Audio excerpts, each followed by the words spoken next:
तो ये छात्रों, पिछली वीडियो में हमने आपको बताया था कि रैखिक समीकरणों का ग्राफ किस प्रकार बनाया जाता है।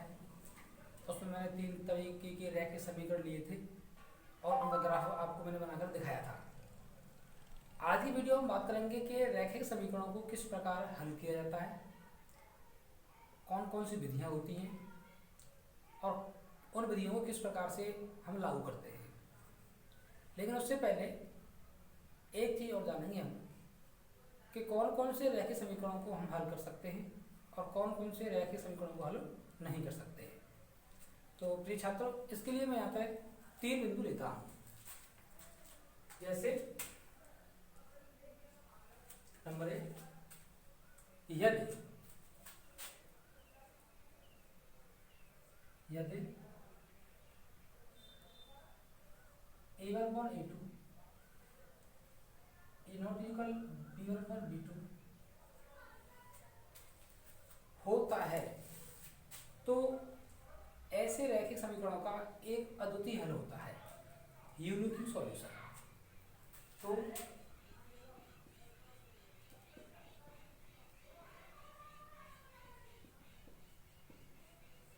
निकाय समीकरण का एक अद्वितीय हल होगा।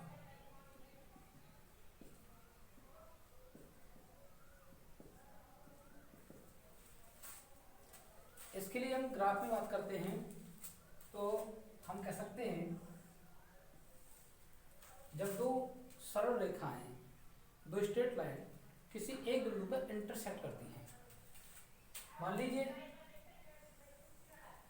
किसी रेखा का ग्राफ इस तरीके से जाता है और दूसरी रेखा का ग्राफ इस तरीके से जाता है और वे दोनों किसी एक बिंदु पर इंटरसेक्ट करती हैं, प्रतिच्छेद करती हैं, तो यही बिंदु हमारा अद्वितीय हल कहलाएगा।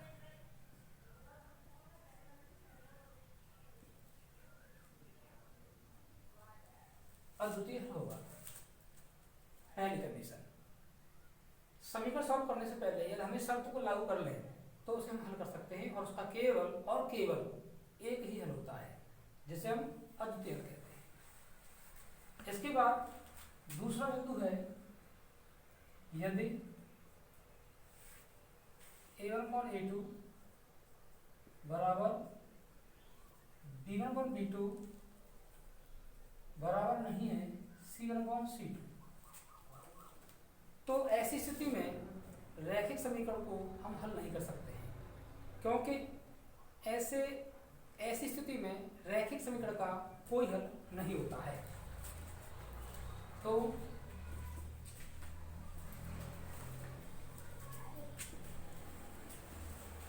निकाय समीकरण का कोई हल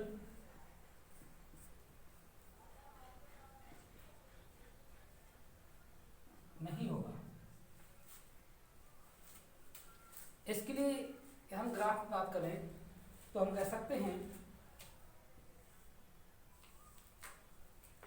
दोनों सरल रेखाएं समांतर होंगी और किसी भी बिंदु पर नहीं काटेंगे। मान लीजिए किसी रेखा का ग्राफ इस तरीके से जाता है और किसी दूसरी रेखा ग्राफ इस तरीके से जाता है, अर्थात हम कह सकते हैं कि दोनों रेखाएं समांतर रेखाएं होंगी। जब दोनों रेखाएं समांतर रेखाएं होंगी तो वे किसी बिंदु को प्रतिच्छेद नहीं करेंगी। तो हम कह सकते हैं कि इस स्थिति में दोनों रैखिक समीकरणों का कोई हल नहीं होता है। इसके बाद हम बात करते हैं, तीसरा बिंदु है, यदि A1/A2 बराबर B1/B2 बराबर C1/C2, ऐसी स्थिति में हम रैखिक समीकरण के अनंत हल ज्ञात कर सकते हैं, या ऐसे कह सकते हैं कि इस ऐसी स्थिति में रैखिक समीकरणों के अपरिमित रूप से अनेक हल होते हैं या अनंत हल होते हैं। तो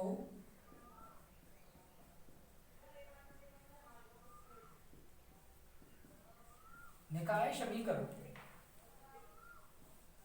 के अनेक हल होते हैं।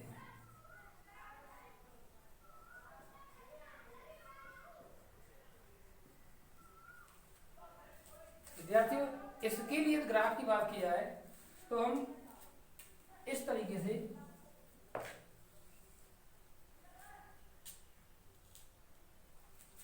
बात करेंगे। किसी मान लीजिए पहली रेखा का ग्राफ इस तरीके से जाता है,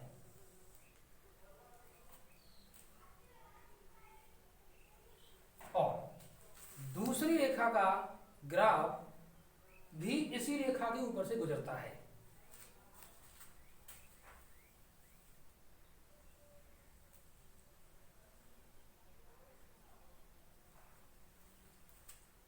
तो हम कहेंगे इस स्थिति में कि इन दोनों समीकरणों को हल करने पर इनके अनेक हल प्राप्त किए जा सकते हैं।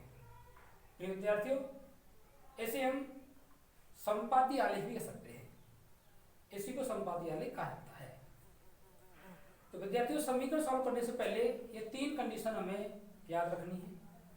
एक बार दोबारा से समझाता हूं, दोबारा समझें। समीकरण सॉल्व करने से पहले उनके गुणांकों पहली वीडियो में मैंने आपको बताया था कि समीकरण का सामान्य रूप होता है ax plus by equal to c। इस फॉर्म में हमें 2 समीकरण मिलेंगे जिनमें x y के जो गुणांक हैं, कोएफिशिएंट्स हैं, उन्हें हम a1 b1 c2 a2 b2 c2 क्रमशः समीकरण फर्स्ट सेकंड से लेते हैं। उसके बाद इनकी तुलना करते हैं और ये कंडीशन लागू होने पर हम समीकरणों को आगे सॉल्व करते हैं। यदि कंडीशन फर्स्ट लगती है तो हम रैखिक समीकरण हल कर सकते हैं, कंडीशन सेकंड लगती है तो रैखिक समीकरण हल नहीं कर सकते हैं, कंडीशन थर्ड लगती है तो रैखिक समीकरण हल कर सकते हैं। इनमें ये कंडीशंस होती है। इसके बाद विद्यार्थियों, आगे हम बात करते हैं कि रैखिक समीकरणों को कितनी विधियों से हल किया जा सकता है। अपने एनसीईआरटी सिलेबस के अनुसार हम वो सारी विधियां पढ़ेंगे जो रैखिक समीकरणों को हल करते हैं। रैखिक समीकरणों को हल करने की विधियों में नंबर 1 विलोपन विधि।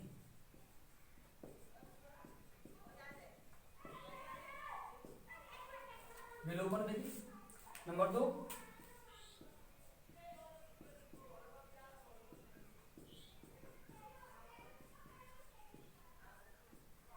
प्रतिस्थापन विधि। नंबर 3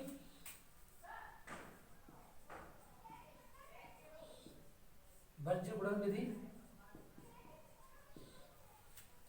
छात्रों, मुख्यतः ये 3 विधियां हमें एनसीईआरटी सिलेबस के अकॉर्डिंग पढ़नी है, लेकिन इसके अलावा अन्य विधियां भी हैं, जैसे आलेखीय विधि,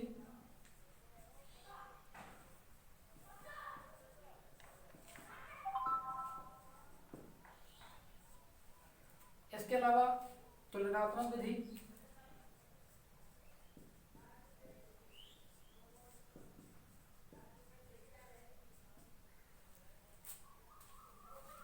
इसके अलावा आपकी विधि, सारणी विधि, जो आगे कक्षा में पढ़ेंगे। लेकिन मुख्यतः हमें इन्हीं विधियों पर विचार करना है, विलोपन, प्रतिस्थापन और वज्र विधि। कभी कभी परीक्षा में आलेख विधि को भी पूछ लिया जाता है, तो इन पे हम जो है फोकस करेंगे, इन्हें समझेंगे। और विद्यार्थियों, किसी भी वीडियो को देखने से पहले मन का एकाग्रचित होना बहुत जरूरी है। जब भी तुम किसी वीडियो को देखते हो, कोई भी चीज समझते हो, तो उसे लगातार समझें, दिमाग न भटकाएं और पूरी तरीके से ध्यान दें। तो सबसे पहले हम बात करते हैं विलोपन विधि। विलोपन विधि, विलोपन विधि के बारे में कुछ तथ्य मैं आपको बता रहा हूं, पहले उन्हें ध्यान से समझें। विलोपन विधि में सबसे पहले हम ये देखते हैं कि हमारी जो चर राशियां हैं, जो वेरिएबल्स हैं, एक्स वाई की फॉर्म में हो, पी क्यू की फॉर्म में हो, या किसी भी चर राशि की फॉर्म हो सकते हैं, वो बराबर हैं या बराबर नहीं है।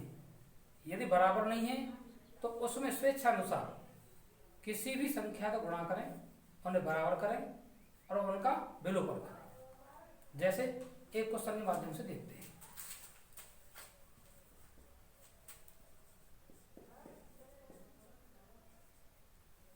x plus y is equal to 2, comma x minus 2y is equal to 1। ये एक क्वेश्चन लिया हमने, इसे हमें हल करना है।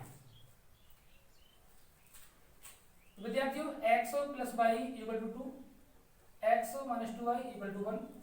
सबसे पहले हम ये देखेंगे कि इनमें कौन सी चरराशि बराबर है, ऑलरेडी बराबर है, जो पहले से दी हुई है, उस पर विचार करेंगे। यदि बराबर नहीं है तो उन्हें बराबर करेंगे। यहाँ पे देखा जाए तो हमें x चरराशि दोनों समीकरणों में समान प्राप्त हो रही है, तो हमें फिर उसमें गुणा करने की कोई जरूरत नहीं है। गुणा जब किया जाता है जब कोई चरराशि समान नहीं होती है। x plus y equal to 2, first equation, x minus 2y equal to 1, second equation. हमारी चरराशि x समान है। विद्यार्थियों एक और चीज यहाँ पर आपको समझनी होगी, कौन सी स्थिति में रैखिक समीकरण में रैखिक समीकरण को घटाते हैं और कौन सी स्थिति में उन्हें जोड़ते हैं।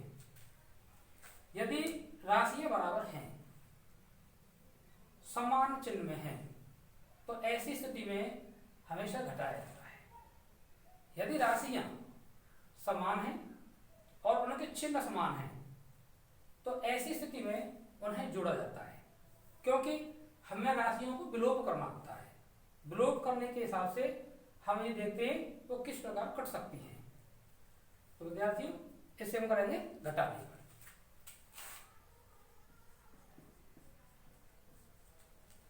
घटाने पर हम जानते हैं कि बीजगणित में नीचे वाले पद या व्यंजक या समीकरण के चिन्ह बदल दिए जाते हैं। ये प्लस है माइनस, ये माइनस है प्लस, ये प्लस है माइनस, ये विलोप हो गए। बाई प्लस का है, 2y प्लस का है, दोनों को जोड़ेंगे, ऐड करेंगे तो 3y बराबर 2 प्लस का है, अब 1 माइनस का है, इसमें से घटाएंगे तो क्या आएगा 1, 3y बराबर 1, y बराबर 1/3। ये y की वैल्यू हमें प्राप्त होती है। यदि इस y का मान हम किसी भी समीकरण में रखते हैं तो x की वैल्यू प्राप्त होती है। इसके लिए स्वतंत्र है, जो भी तुम्हें समीकरण सरल लगता है उसमें मान रखें सुविधा अनुसार। मान के लिए हम किसी भी मान रख सकते हैं, लेकिन जहां हमें सरल समीकरण दिखता है, इसमें गुणांक कम हो, वहां पे मान रखा जाए तो वैल्यू निकालना आसान होता है। लेकिन मैं समीकरण सेकंड में इस वैल्यू को पुट करूंगा। y का मान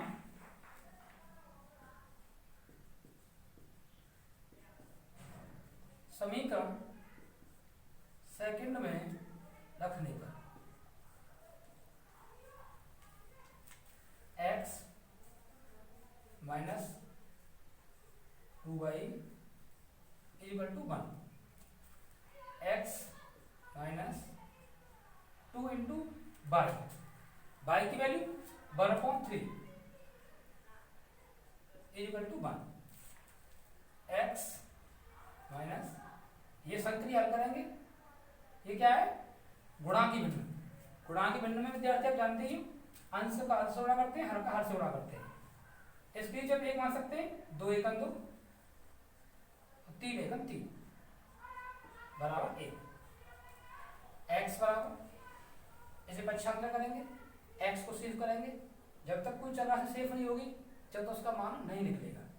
तो x बराबर 1 प्लस 2/3, x इक्वल टू, भिन्न को सॉल्व करेंगे, इसकी नीचे 1 मानेंगे, एलसीएम फाइंड करेंगे 3, इसका डिवाइड करेंगे इसमें 3 टाइम 3 बन जा 3 प्लस 3 डिवाइड 3 1 टाइम 2 बन जा 2, ऐड करेंगे 5/3, x की वैल्यू हमें प्राप्त हुई 5/3।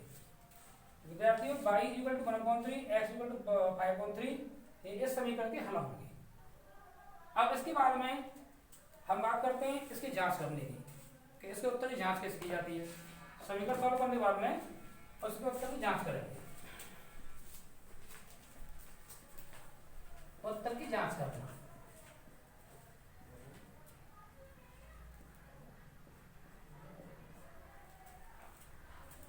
दोनों वैल्यूओं को हम किसी एक समीकरण में पुट करते हैं और देखते हैं कि हमारा बायां पक्ष और दायां पक्ष LHS बराबर RHS है या नहीं। यदि प्राप्त होती है तो हम कह सकते हैं कि हमारा उत्तर सही है, हमने सही सॉल्व किया है। x y के मान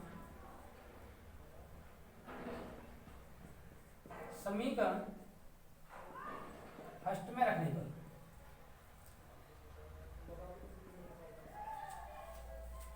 x plus y is equal to 2। x की वैल्यू 5/3 प्लस y की वैल्यू 1/3 इज इक्वल टू 2। दोनों हर समान हैं तो ऐसी कंडीशन में अंशों को जोड़ देंगे। 6/3 इज इक्वल टू 2, 3 2 या 6, 2 इज इक्वल टू 2। हम कह सकते हैं बायां पक्ष बराबर दायां पक्ष।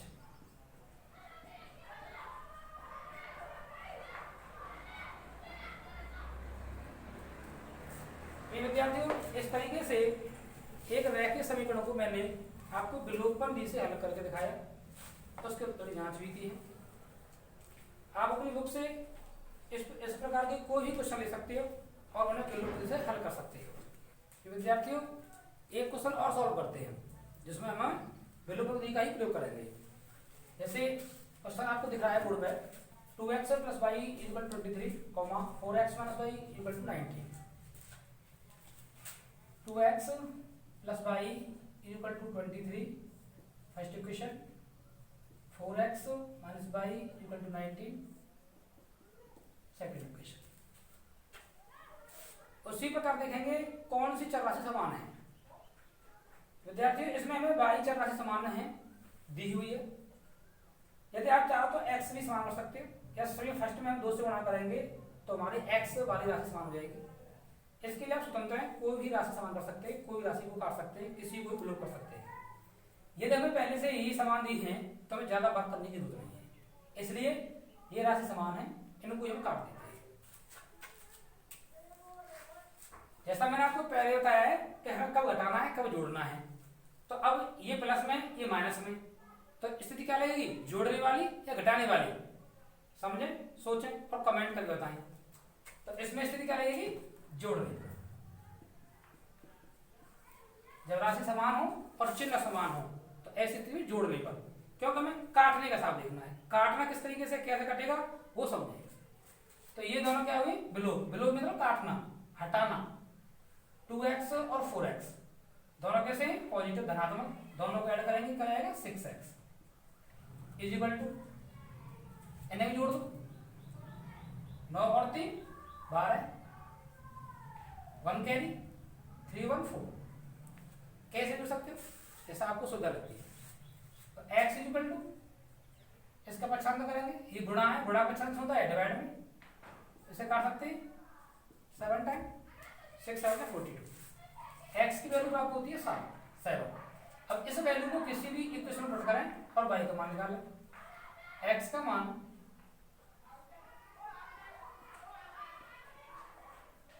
समीकरण फर्स्ट में रखने पर